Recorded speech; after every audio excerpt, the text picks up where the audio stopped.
கங்கா 2 பேரும் சேர்ந்தத பார்த்து விஜய், காவேரி சந்தோஷப்பட்டு இருக்க, அந்த இடத்துலேருந்து அவங்க 2 பேரும் வெளியில வீட்டுக்கு போகவும் செய்றாங்க.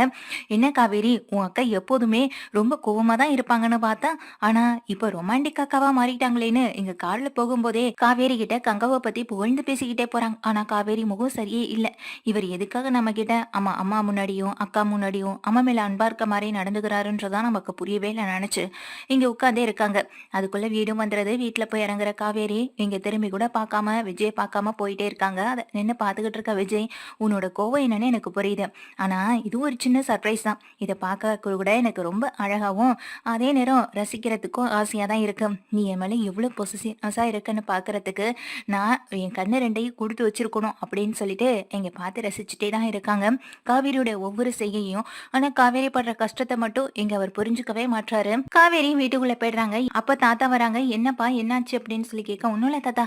நாங்க இப்பதான் அங்க குமரன போய் பார்த்துட்டு வரோம். அதான் அவருடைய ஷோ இப்போ டிவில டெலிகாஸ்ட் ஆனதுல, அத பார்த்துட்டு தான் நாங்க உடனே போய் பார்த்துட்டு வந்தோம்னு" சொல்ல, "ஆமாப்பா, அந்த பையனுக்குள்ளயும் நெறைய திறமை இருக்கு. பாரேன், அவனும் ஒரு நாள் பெரிய ஸ்டார் ஆக போறான்." அப்படின்னு சொல்லிட்டு இருக்காங்க எங்க தாத்தாவும்.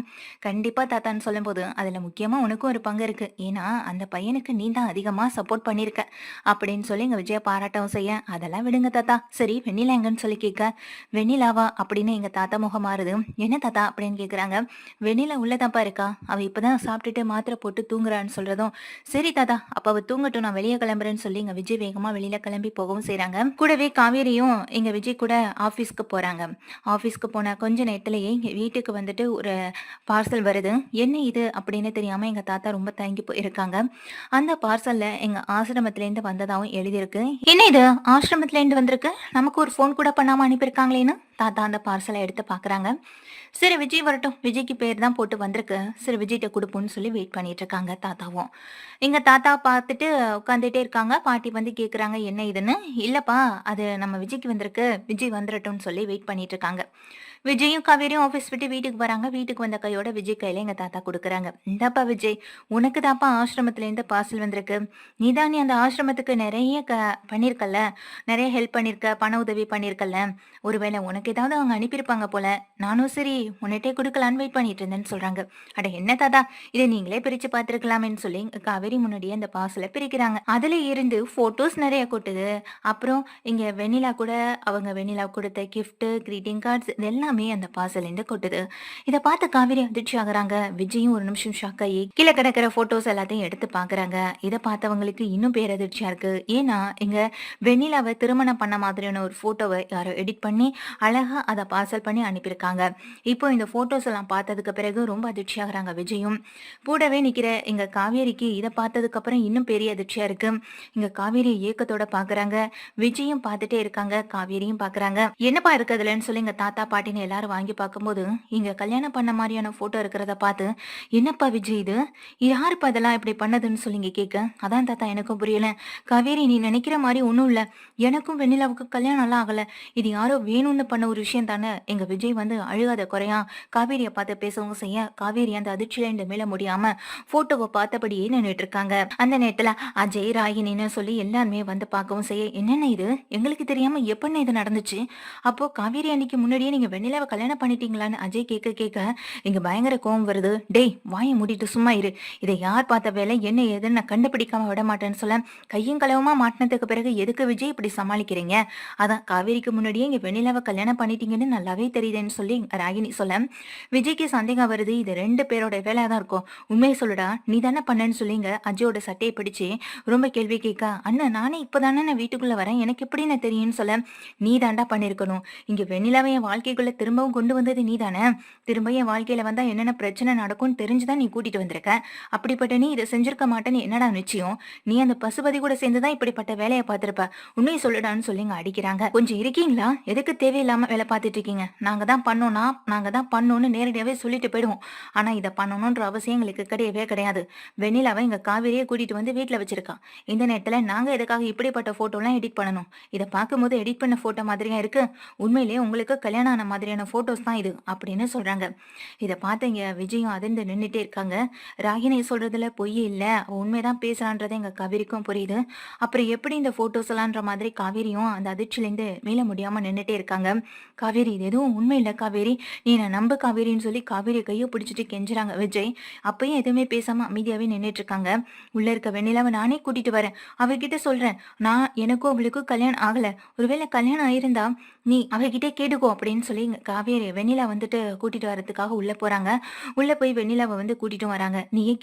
நீயே கேளுன்னு சொல்லும்போது அவ எப்படி பேசுவான், அவ ஏதான் பேச மாட்டாளே விஜய்னு எங்க தாத்தாவும் சொல்லிட்டு இருக்காங்க.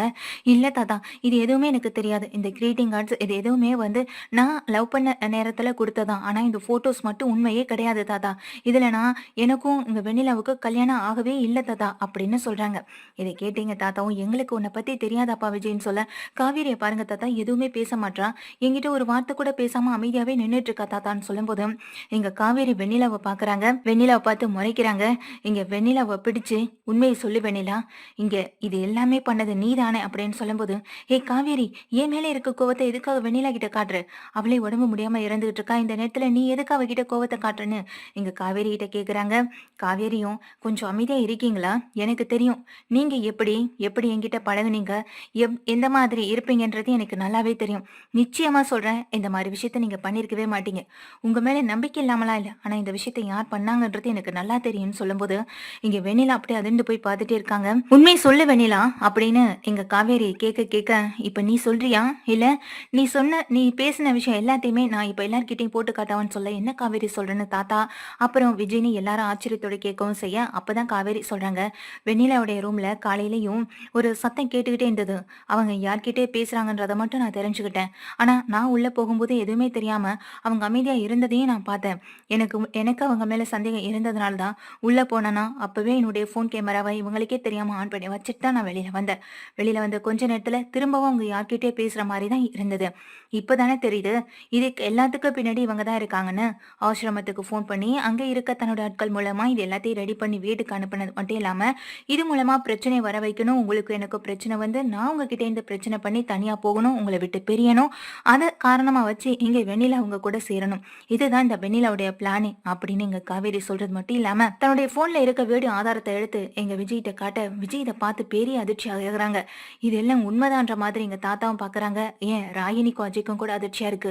எவ்வளவு பெரிய ஏமாத்துக்காரியா இருக்கா, நம்மளையே ஏமாத்திருக்கா பாரு அப்படின்னு எங்க விஜய் அஜய் கிட்ட சொல்லிட்டும் இருக்காங்க. ராகினி விஜய் இங்க ஆச்சரியத்தோட வெண்ணிலா பார்க்க, சொல்லு வெண்ணிலா, இது நீ தான் பேசியிருக்கன்றது நல்லாவே ரெக்கார்ட் ஆயிருக்கு, இதுக்கப்புறம் நீ என்கிட்ட இருந்து எதையுமே மறக்க முடியாதுன்னு சொல்ல, ஆமா விஜய், உன்னை என்ன நான் இன்னைக்கு பார்த்தனோ அன்னைக்கே உன்னை பத்தின எல்லா விஷயமும் எனக்கு ஞாபகம் வந்துடுச்சு. உன்னை விட்டு பிரியக்கூடாது, உன் கூட சேர்ந்து வாழணுன்றதுக்காக தான் நான் இவ்வளவு பெரிய பொய் சொன்னேன். இவ்வளவு பெரிய பொய் சொல்லி இங்க இருக்கிறதுக்கு காரணமே நான் உன் மேல வச்சிருக்க காதல் மட்டும்தான். அந்த காதலை நான் யாருக்கும் விட்டு கொடுக்க மாட்டேன். நீ வேணா என்ன மறந்துட்டு இந்த காவேரியை கல்யாணம் பண்ணிட்டு இருந்திருக்கலாம், ஆனா என் மனசுல இப்ப வரைக்கும் நீ மட்டும்தானே இருந்துகிட்டு இருக்க. நான் எப்படி ஈஸியா உன்னை மறந்துட்டு வேற ஒரு வாழ்க்கைக்குள்ள போக முடியும்? அதுக்காக தான் இவ்வளவு நாள் நானும் நடிச்சிட்டு இருந்தேன். ஆனா உங்க 2 பேரையும் பிரிக்கணுன்ற ஒரு முயற்சியில நான் கொஞ்சம் கொஞ்சமா ஈடுபட்டு வந்தப்போ ஒண்ணுலயும் தோத்து போயிட்டே இருந்தேன். கடைசியில இது ஒண்ணுதான் வழின்னு எனக்கு தோணுச்சு. இதை ஒண்ணு மட்டும் அவளுக்கு நம்புற மாதிரி நம்ம காட்டிட்டோம்னா கண்டிப்பா அவ உன்னை விட்டு போயிடுவான். நீயும் நான் நினைச்ச மாதிரி என் பக்கம் வந்துருவேன்னு நினைச்சேன். ஆனா கடைசியில இப்படி அதுன்னு சொல்லி இங்க ரொம்ப ஃபீல் பண்ணி வெண்ணிலா அழுக செய்ய, வெண்ணிலா கன்னத்துல ஊங்கி பல்லான்னு ஒரு அறைய விட தான் இங்க காவேரி தூர நிக்கிற காவேரியை இழுத்து இங்க பக்கத்துல அணைச்சபடி, இவ தான் என் மனைவி, கடைசி வரைக்கும் இவ மட்டும்தான் என் மனைவி. இந்த இடத்த உன்னால மட்டும் இல்ல வேற யாராலையும் நிரப்ப முடியாது, காவேரியால மட்டும்தான் நிரப்ப முடியும். அவ என் வாழ்க்கையில கலந்துட்டா, என் உயிரிலையும் கலந்துட்டா. இதுக்கப்புறம் அவளை தூக்கி எறியறன்னு நினைக்கிறது என் உயிரை எடுக்கிறதுக்கு சமம் அப்படின்னு சொல்ல எங்க காவேரி அதிர்ச்சியோட விஜய பாக்குறாங்க. விஜய் மனசுல எவ்வளவு காதல் இருக்கு தாமல அப்படின்றத அப்பதான் காவேரி உணரவும் செய்யறாங்க. தாத்தாவுக்கு இதை பார்த்து சந்தோஷமா இருந்தாலும் வெண்ணிலா அப்படின்ற ஒருத்திங்க விஜயோட வாழ்க்கையில வந்து இவ்வளவு ஒரு குளறுபடி பண்ண ஆரம்பிச்சிருக்கான்னு நினைச்சு ஃபீல் பண்ணவும் செய்றாங்க. இங்க பாரு, இதுக்கப்புறம் உன்னால இந்த குடும்பத்துல இருக்காங்க எல்லாருக்கும் கஷ்டம் வருதுன்னு தெரியும் போதும் உன்னை நான் இந்த வீட்டுல வச்சு பாத்துக்கணும்ன்ற அவசியம் எனக்கு கிடையவே கிடையாது. உன் மேல இறக்கப்பட்டு உன்னை கூட்டிட்டு வந்த காவேரிக்கும் எனக்கும் நீ எவ்வளவு பெரிய துரோகம் பண்ணிருக்க.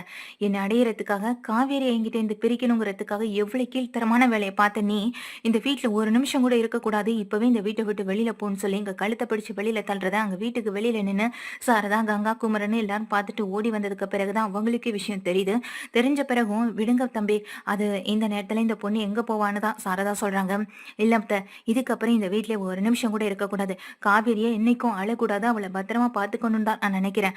அவளுக்கு ஏதாவது ஒரு கஷ்டம்னா அதை என்னால தாங்கிக்க முடியாது.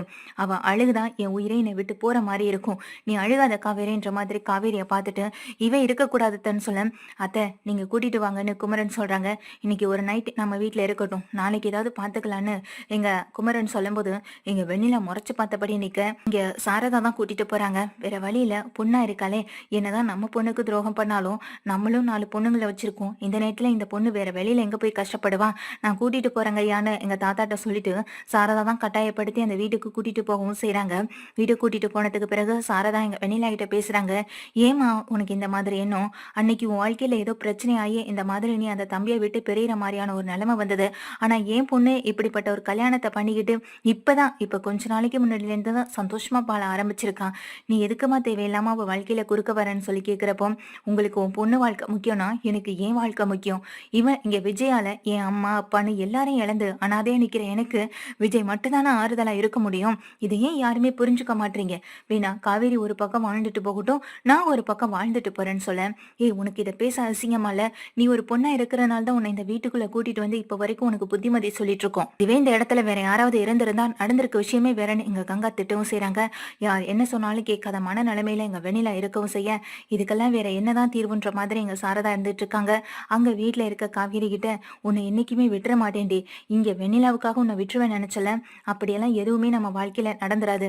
வெண்ணிலாவை மட்டும்தான் இருப்பான். ஆனா இங்க விஜய் காவேரி அப்படின்ற ஒரு உறவு என்னைக்குமே நிலைச்சிருக்கும் அப்படின்னு சொல்றாங்க. இதை கேட்ட காவேரியும் விஜய் அணைக்க, விஜயும் அழுதபடி இங்க காவேரியை கண்கள்ல இருக்க தண்ணீரை தொடச்சு விட, இந்த வெண்ணிலாவால எந்த ஆபத்து வந்தாலும் உன்னை நான் கண்டிப்பா பார்த்துப்பேன், நல்லா பார்த்துப்பேன்னு எங்க வாக்கும் கொடுக்குறாங்க.